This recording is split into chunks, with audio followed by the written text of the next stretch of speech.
जो जज साहिबान के का खत का मामला है, इस हवाले से आप क्या देखते हैं? अब आज 6 मेंबर बेंच बनाया गया है इस मामले के ऊपर। एक मुतालबा था फुल कोर्ट का, तो आप इसका क्या नतीजा निकलते हुए देख रहे हैं? ये जल्दी कंक्लूड होता हुआ मामला नजर आता है या आप समझते हैं कि ये तवील चलेगा?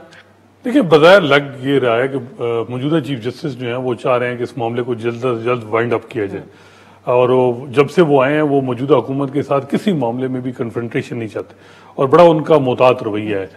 तो कमेटी ने गो के ये फैसला किया कि 6 जजेस का बेंच होगा। मे भी ये फैसला हो कि भाई अगर अपील आती है तो फिर कुछ जजेस हों ताकि वो फिर अपील सुन सकें। लेकिन ये एक होगा, वकला कुछ ये बात डिमांड करेंगे कि फुल कोर्ट ही बनाया जाए, क्योंकि कुछ जजेस उस वक्त चीफ जस्टिस साहब ने इसका अंदिया दिया था कि जी फुल कोर्ट, तो फुल कोर्ट का ना बनना इसका मतलब ये है कि ये जल्दी केस को ये जो पूरी सूरत हाल बनी हुई है इसको डिफ्यूज की जाए। लेकिन असल सवाल ये है कि क्या वो जो 6 जजेस हैं उनकी इंडिपेंडेंस कितनी सिक्योर होगी, उनकी जॉब कितनी सिक्योरिटी होगी, उनके हवाले से जो सोशल मीडिया पे कंपेन या ये जो पर्सनल उनकी इंफॉर्मेशन जो शेयर हो रही है ये कब तक रुकेंगी, ये असल मामला है। वैसे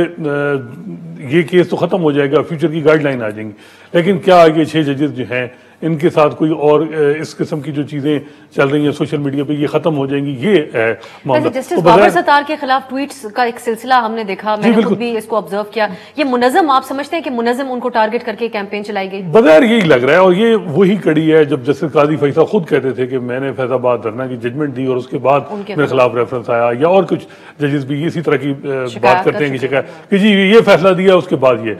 तो असल में जुडिशरी में एक सेक्शन वो समझता है कि हमें एक डेटरेंस क्रिएट करना चाहिए ताकि फ्यूचर में कम से कम ये है कि जो इंडिपेंडेंस है जजेस की वो सिक्योर रहे। तो जो मौजूदा हालात में जो स्टेप लिए हैं चीफ जस्टिस साहब ने, या जो जिस तरीके से वो जा रहे हैं, मेरा नहीं ख्याल कि वो जो है वो कोई डेटरेंस, क्योंकि आज भी उन्होंने की जो थी स्पीच जिसमें था कि जी इंटरफेरेंस नहीं हो रही, एक मामला सब्जुडिस है, तो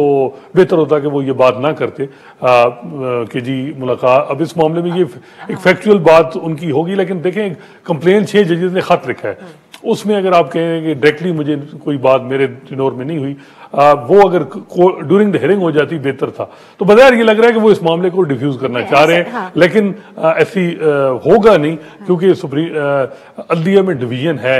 इसमें कोई शक नहीं कि एडवांटेज चीफ जस्टिस को होता है, और मौजूदा हुकूमत और जो चीफ जस्टिस साहब हैं उनका एक मिसाली तल्लक है। लेकिन ये भी देखना है कि पूरी आला अदलिया में 126 जजेस हैं, 126 में मेजॉरिटी क्या, और मेजॉरिटी जो हमें इतलात आ रही हैं, फुल कोर्ट मीटिंग्स हुई हैं, उन्होंने तो 6 जजेस के मौक़िफ़ की तायद की है कि हमें इंडिपेंडेंस ऑफ जुडिशरी को सिक्योर करना चाहिए। तो अब ये देखना है कि जब ये केस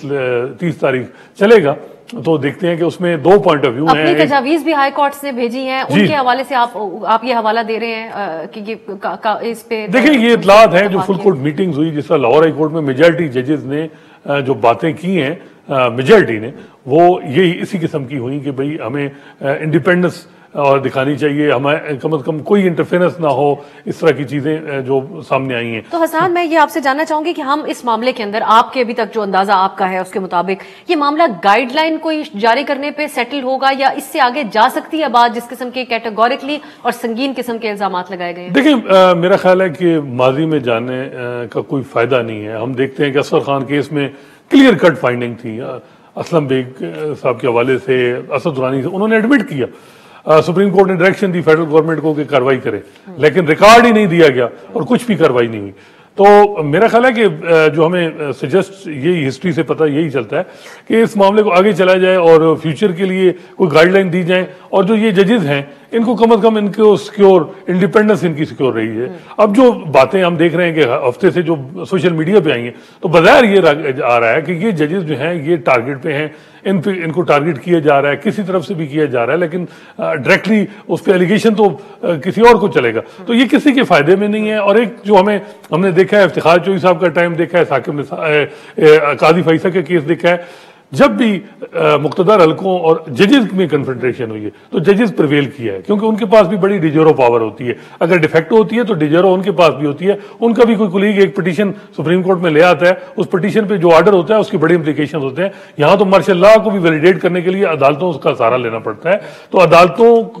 के मामले में हम देखते हैं कि 2009 के बाद जब भी एस्टैब्लिशमेंट ने बात की, उनसे नेगोशिएट किया, उनको इस तरह डिक्टेट नहीं किया जिस तरह और उन्होंने मुख्तलिफ इदारों को किया। तो जजेस बड़े इंपॉर्टेंट इस मामले में है, इसमें कोई शक नहीं है कि जो हेड है वो उनकी सोच जरा डिफरेंट है, लेकिन जो मेजॉरिटी है उनकी सोच जरा और है।